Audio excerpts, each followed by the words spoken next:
हिंदुस्तान की आवाज में आप सभी का स्वागत है। मैं हूं आपका दोस्त मोहम्मद मुकीम शेख। आइए देखते हैं आज के मुख्य समाचार। आप बोले इतना कार्यक्रम क्यों? आप 3 बदले हो गए।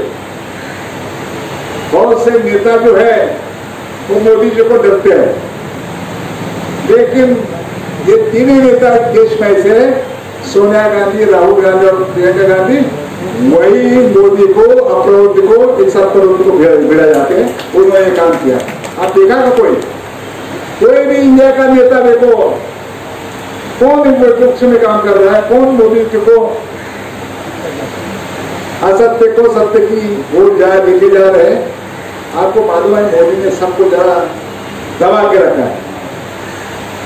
कैसे दबा के रखा है? किसके ऊपर सीबीआई का इंक्वायरी, किसके ऊपर ईडी लगा दिया, किसके ऊपर इनकम टैक्स लगा दिया। जो गवर्नमेंट की यंत्रणा है उसका दुरुपयोग कर रहे।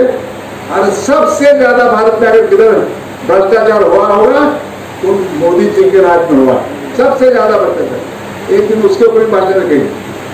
तो आप लोग सब साथ देते हैं, मैं धन्यवाद देना चाहता हूँ। महात्मा गांधी के बारे में जो इतना वक्तव्य होने के बाद बोलना अच्छा नहीं है, तो भी थोड़ा सा बोलता है। मुझे महात्मा गांधी क्या कहेंगे? गांधी जी के विचारों को बख्शी जी ने रखा सबके सामने, काफी अच्छा लगा, हमें भी अच्छा लगा। क्या उद्देश्य था, क्या पर्पस था? ये मेरा ये उद्देश्य है कि जिस समाज को, जिस संस्था को अपने पुरखों का इतिहास मालूम है, हिस्ट्री मालूम है, वो भविष्य में घड़ा सकते हैं। हमें गांधी जी का विचार, हिस्ट्री सबको मालूम होना चाहिए। गांधी जी एक व्यक्ति नहीं थे, गांधी जी एक विचारधारा थे। वो विचारधारा लोगों तक पहुंचाना चाहिए, लोगों को मालूमात होगा। इसलिए ये स्वातंत्र संग्राम में जिस महापुरुष ने योगदान दिया है, उसके विचार, उनकी कार्यकर्तृत्व हमारे कांग्रेस के कार्यकर्ता को लेके तक पहुंचाना हमारा हम काम करना चाहते हैं। इसके वजह से हर महीने में एक होगा और उसमें स्वतंत्रता में काम किया हुआ सभी हमारे नेता का जो काम है, जो योगदान है, वो हमारी कांग्रेस वालों को हम बताएंगे। तो आपने कहा कि ऐसे टॉक्स और रखे जाएंगे जगह जगह पर, 6 जिले में 6। नहीं, ऐसा है, हमारा ट्रेनिंग चालू है। मैंने ट्रेनिंग का कार्यक्रम संदेश कोमरकर को दिया है। वहाँ हर सब्जेक्ट के ऊपर ट्रेनिंग चलती है। कोरोना के क्या है, क्या बीमारियाँ है, कैसी होगी, उसके ऊपर हो गया। चाइना में कैसा घुसखोरी किया, उसके ऊपर हो गया। अभी कल हमारे किसान भाई का क्या तकलीफ है, नया कानून किसान के लिए और आम जनता के लिए, खेती के मजदूर के लिए कितना तकलीफ का है, उससे क्या फ़ायदा है, कितना नुकसान है, वो बताने का हमने कोशिश किया। अभी कल कामगार को जो नए कायदे कानून हो गए हैं, वो कानून के ऊपर मालूमात देना होना चाहिए। तो पहला ये मुंबई जो है एक कामगार नगरी है, तो कामगार नगरी के हमारे कार्यकर्ता को जो कामगार के नए कानून बन गया, वो कानून हमारे किसानों के कानून कैसे किसान विरोधी है और कामगार के कानून कैसे कामगार विरोधी है, तो लोगों को बताना जरूरी है। और हम वो बता रहे हैं, क्यों तो लोगों का अगर मालूमात नहीं होगा तो लोगों का उसमें गलत फहमी होती है, वो गलत फहमी होने देना नहीं। एकदम आखिरी क्वेश्चन जरूरी है। आपने अपने भाषण में भी फिर से दोहराया, पहले भी आप बोल चुके हैं कि सरकार पब्लिक सेक्टर से उनको प्राइवेट करती जा रही है। नहीं, हमारा जो आपने बाहर बोर्ड लगाया है, हम किस किस के ऊपर पूरी सिग्नेचर जमा कर रहे हैं राष्ट्रपति को देने के लिए। तो उसमें से एक सवाल ऐसा है कि जो हमारे सार्वजनिक उद्योग हैं, जो शासकीय उद्योग है, उनको बेचने का काम चालू है।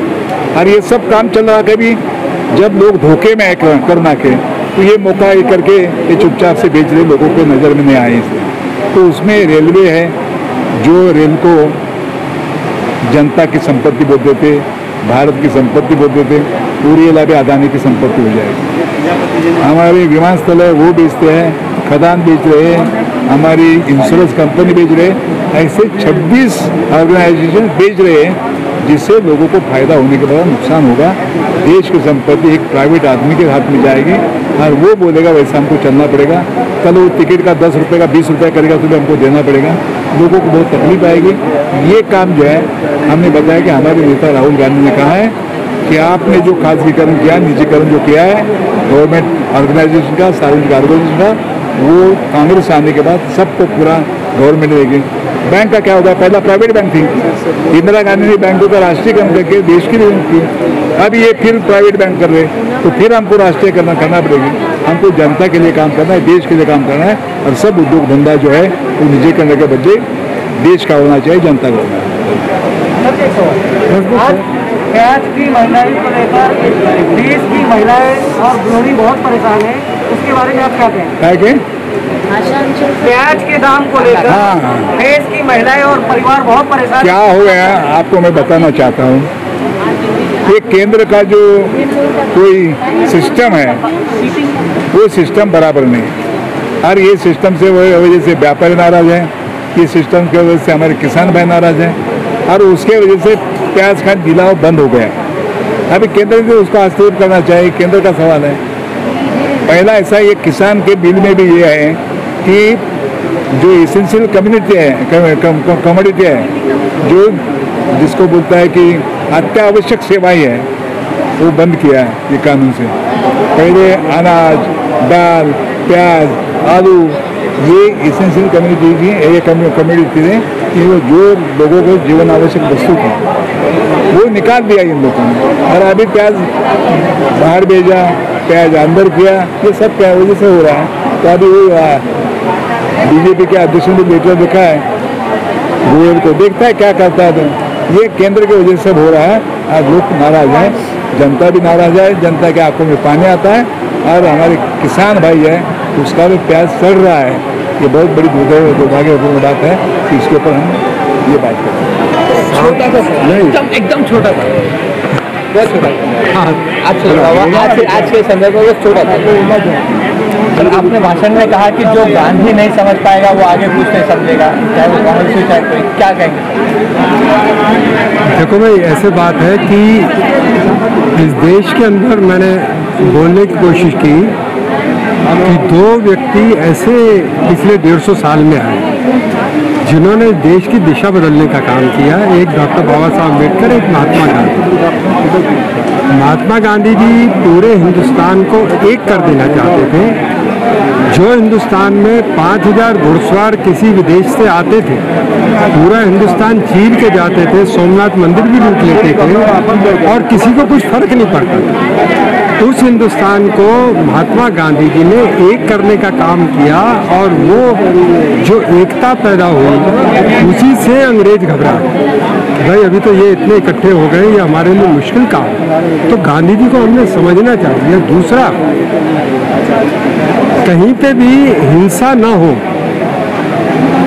हिंदू मुस्लिम को न मारे, मुस्लिम हिंदू को न मारे, हिंदू मुस्लिम को ना मारे, मुस्लिम हिंदू को न मारे, क्योंकि उससे किसी का फायदा नहीं, उससे सभी का नुकसान है, विकास पीछे जाता है। और इसके लिए उन्होंने ये चीज इकट्ठी करने के लिए दलितों के ऊपर अत्याचार ना हो, जो उस जमाने में बहुत होता था, तो ये एक गांधी जी का एक मिशन था, जो मिशन में वो कामयाब हुआ। सब्सक्राइब कीजिए हमारे हिंदुस्तान की आवाज़ यूट्यूब चैनल को, और इस बेल आइकन को जरूर दबाइए ताकि आपको हमारे वीडियो का लेटेस्ट अपडेट मिल सके, जो कि बिल्कुल मुफ्त है।